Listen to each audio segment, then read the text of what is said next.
Yep. So that's really my controls. I don't know. I forget the default controls on this game, but this is really the first game I really got into online gaming with. And that is what I pretty much base almost all my games on this layout. I really like this layout. Key features, key things that stand out on this game from other games that I really like, that I really suggest at least, is switching between weapons. That's really the main thing I see. I always tell people not to use the mouse wheel. Some people actually use the mouse wheel and are successful with it. I don't suggest using the mouse wheel if you have a lot of guns or inventory or something like that. Really what I carry on to all the games is the weapon selection. I always have the number 1 key is always my knife. Number 2 is always my secondary weapon, like my pistol. 3 is always my primary weapon, and 4 is always my grenades. Call of Duty's different because you just instantly throw the grenade, but if you're selecting a grenade, I always have that as 4, and then everything else, 5, 6, 7, 8, just, goes up there. But that's what I do. Even if I don't have a secondary in games, I just leave the number 2 as blank. But I really suggest using that layout. Mainly because the most important buttons there are the 2 and 3 buttons for most games. You in times of need where you need to quickly pull out your weapon, either your primary or your secondary. Maybe your primary ran out of ammo, you need to pull out your secondary. Your middle finger on that W key is where you're always is where it's almost just always resting.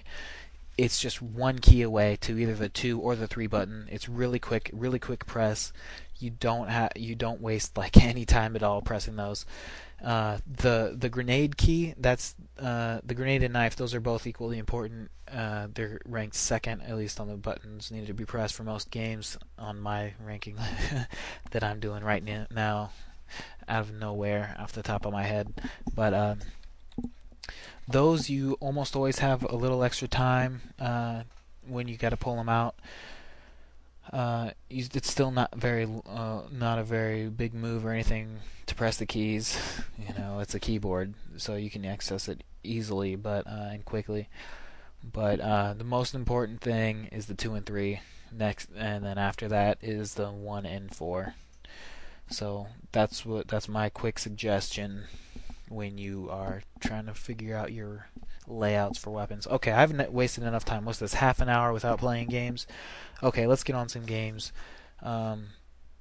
Actually, I'm going to get back to work before I start recording some more. I'll probably record tomorrow or on this weekend or something. But, yeah. So, up next is a game, Call of Duty, Soldier Front. I don't know, but there it is, or here it is. Okay, here we are, Call of Duty. Soldier Front is really messed up now, I guess. I can't even log on to it. Some other people can't log on. They did some maintenance patch. It's not working. Not really a big deal anyway, because there isn't really any question that needs me to be on Soldier Front except for one, but even that, I wouldn't give the best results for me to be on there anyway. And I'm still doing 5 for ATFO, so I really, after I get, all everything released, the forums and stuff, I'm gonna try and get that finished up, because that really needs to be taken care of. Okay, let's get on to questions. Yeah, I'm trying to get into this game now. Great. Okay. Can you play a game with the M60? What tips can you give when you're trying to complete the marksman? This means with no special attachments like red dot and grip. How about perks? I just started out and I can't see through the sights. Okay, well I got an M60 with no attachments. Perks I got RPGs. Really, you can have anything there. I've got increased bullet damage and deep bullet penetration because I fire this thing through walls. This is really the only gun I get with bullet penetration, except maybe a sniper rifle. Maybe. Okay, so tips. Just want to you see a guy shoot. You know, I saw there's an enemy there, so I just start opening up firing. You're gonna want to move the wiggle your mouse, wiggle your aim to try and find the enemy. You know, since you can't aim down the sides. The thing about the M60 is it is a little bit more powerful than the other machine guns, but you do lose a little visibility.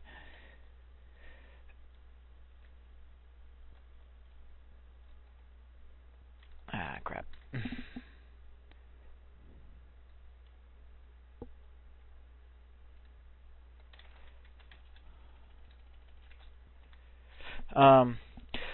So just kind of blind fire, that's what you're going to be doing. You can see that on the sights a decent amount. It just takes practice. You'll get used to it. You're going to be predicting enemy movements and stuff like that. But really, wiggle when you're shooting. You know, go wiggle like this. You'll see me do that in this episode. So here we go. Next question. Okay, Ferret, you said, oh yeah, and strategy is just to get marksman. No, all you can do is play, really. Ugh, you'll get it eventually. Sorry, I just ate again. I'm eating before I do these episodes. Okay, hey Ferret, you said that knowing what you did wrong can help you improve. Can you show me that in a couple of games, whether you died or if you did anything else wrong? I've been doing that, but I haven't really seen any improving myself. You're not going to see immediate improvement. All that does is it gets it in your head what you're doing wrong, what can be improved. I do it constantly, and you know, one big problem I have is I don't use my knife enough. It's a huge problem I have. So there will be times where I see it where I know the enemy's going to be close, and it's in the back of my head. I need to use my knife more, so I will use the knife. So really, all you're doing is getting it in your head what you need to be improved, and when the time's right, you will start getting more serious and working on it more. Or in general, you'll be working on it as well. But you know, there will be times when you're like, okay, I'm just gonna right now focus. Whenever I see a guy coming close, I'm gonna use my knife. It'll just happen naturally. That's kind of how things go, at least for me. So you're not gonna see anything right away, but over time, you probably won't even see it over time, just because it's so gradual. You know, just like increasing your mouse sensitivity a little bit every day, you're not gonna notice the difference. But if you go straight, you know, from 30 to 70, you're not gonna notice the difference if you do it one a day. But if you do it 30 one day and 70 the next, you're definitely going to see a difference. So, you know, you might not even notice the difference. Time will tell. One day you'll be playing somebody and you will realize how good you are, how much you've improved. Okay, let's get on here. Hey Ferret, if you get into a fight, what will you do and what do you believe and not believe in? Okay, if I get into a fight, if I'm going to get beat up, I might as well get some money for it. So probably the best thing to do is just not fight back, let them beat the crap out of me, and I get some money out of it. So I win in the long run. You know, little bruises will, they'll heal.